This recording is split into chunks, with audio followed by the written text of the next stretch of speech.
Alhamdulillah wa syukurillah, Bapak Ibu sekalian. Tidak terasa sekarang memasuki angkatan yang kedua untuk mengikuti yang kita sebut adalah 5M. Ya, para anak-anak kita, para santri, yaitu M yang pertama adalah mengajar. Mengajar ini adalah transfer knowledge.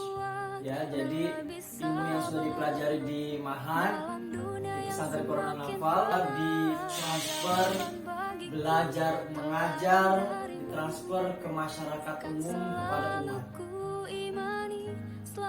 Yang kedua adalah mendidik.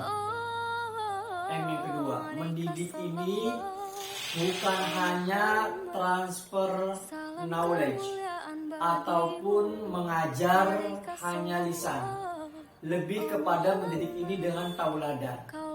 Jadi bagaimana bersikap, bertata krama, berakhlak, bertetangga, ya, menjadi kakak di sini dengan adik-adik dan sebagainya, mendidik. M yang ketiga adalah tulis.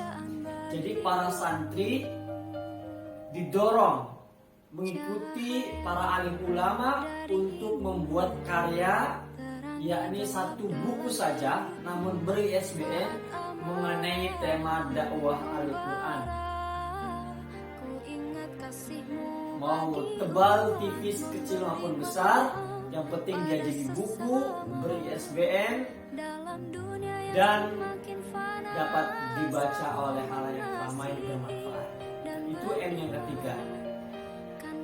Mengajar, mendidik, menulis adalah mengabdi. M yang keempat ini adalah membantu. Mengabdi dengan cara membantu operasional pesantren, operasional yayasan, dan program-program dakwah Qur'annya, baik secara administratif maupun hal teknis lainnya. Di sini para santri belajar dunia kerja, ya, di mengabdi ini.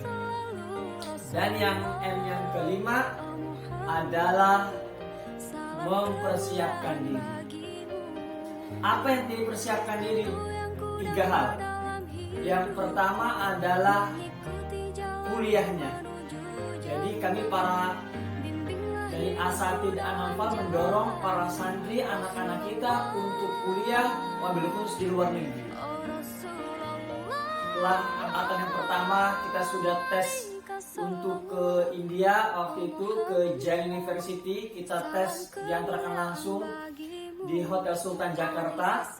Namun waktu itu karena masuki corona akhirnya belum ada rezeki.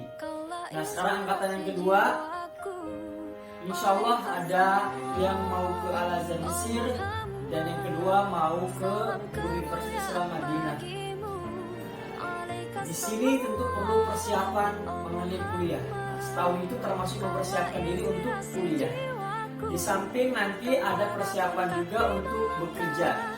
Di sini diajarkan tadi khususnya dalam poin mengabdi, ya. Jadi diajari bagaimana cara nge-print, menggunakan komputer, berinteraksi dengan masyarakat, melayani. Nah itu ada persiapan kerja di situ. Di samping ada mempersiapkan yang terakhir, usaha. Kalau ternyata jiwanya entrepreneur atau minimal dilatih jiwanya entrepreneur untuk gigih berjuang. Nah jadi ada 3 persiapan, kuliah, kerja, dan usaha. Sehingga ini menjadi bekal ketika dia kuliah, karena juga kuliah kalau beasiswa juga tidak jarang turunnya telat, ataupun juga biayanya sehingga kita kuliah para santri tidak menjadi beban orang tua, sehingga dia bisa menggali potensinya, berjuang keras bagaimana menafkahi dirinya, kuliahnya, kehidupannya untuk mencapai cita-cita mimpinya. Itulah, saya ulangi lagi Bapak Ibu sekalian, ya, para santri setelah 3 tahun atau 6 tahun mondok ada 1 tahun masa pengabdian. Masa pengabdian ini kita sebut dengan 5M. Yang pertama mengajar, yang kedua mendidik, yang ketiga adalah menulis, yang keempat mengabdi, yang kelima mempersiapkan diri. Yang disiapkan apa? Kuliahnya, kerjanya, usahanya, sehingga dia bermanfaat di masyarakatnya ketika pulang, ya, ataupun saat kuliah maupun saat bekerja. Kenapa sih pengabdian ini penting, Bapak Ibu sekalian? Apakah tidak menghabiskan waktu atau umur? Insya Allah tidak. Bahkan jika Bapak Ibu, anak-anak sekalian, anak-anak kita ingin kuliah negeri, itu kan maksimal berhenti di 3 tahun. Di sini cuma setahun, masih ada waktu 2 tahun. Kalaupun itu mau kuliahnya di dalam negeri PTN. Apalagi kita mendorong untuk kuliah di luar negeri biar pengalamannya banyak, ilmunya banyak, ya. Kenapa? Karena ilmu yang sudah dipelajari di Ma'had Quran An-Nafal, tidak jarang anak itu bingung bagaimana mentransfernya, mengajarnya. Maka perlu ada ilmu pendidikan dasar yang diajarkan biar mereka bisa mengajar, ya, ketika pulang ke rumah. Karena ilmu itu sejatinya layaknya harta, perlu dizakati Bapak Ibu sekalian. Maka dengan masa pengabdian ini adalah menzakati ilmu yang sekian tahun diperoleh. Yang kedua adalah pengabdian adalah masa terbaik untuk membalas budi atas apa yang diberikan pondok kepada masing-masing anak-anak. Ya, berbagai hal, aspek rohani, jasmani, ilmu, skill, wawasan, ya, ketauladanan dan sebagainya.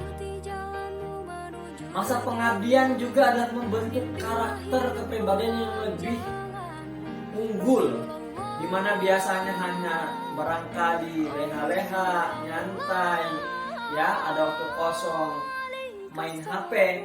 Nah, dengan adanya masa pengabdian ini membentuk jam 8 sampai jam 4 bekerja, belajar, mengambil tanggung jawab, memecahkan masalah, problem solving. Nah, di sini membentuk karakter. Dan yang terakhir, masa pengabdian itu memantapkan dari sisi keilmuan. Sehingga ini adalah cara belajar paling efektif adalah mengajarkannya. Semoga anak-anak kita 1 tahun ini, khususnya sekarang sedang menempuh pengabdian, yaitu Muhammad Rozak dan Muhammad Habibi Santet dari Riau, akan berhasil menjalankan fungsi 5M program masa pengabdian setahun ini. Mengajar, mendidik, menulis, mengabdi, mempersiapkan diri, sukses kuliah nanti di luar negeri, sukses nanti mempersiapkan diri untuk bekerja, siap, ya, dan juga bahkan sukses untuk juga usaha atau berbisnis, menjadi santri entrepreneur, sehingga dia bisa mengangkat derajat ekonomi dirinya, keluarganya, masyarakatnya. Sekian dari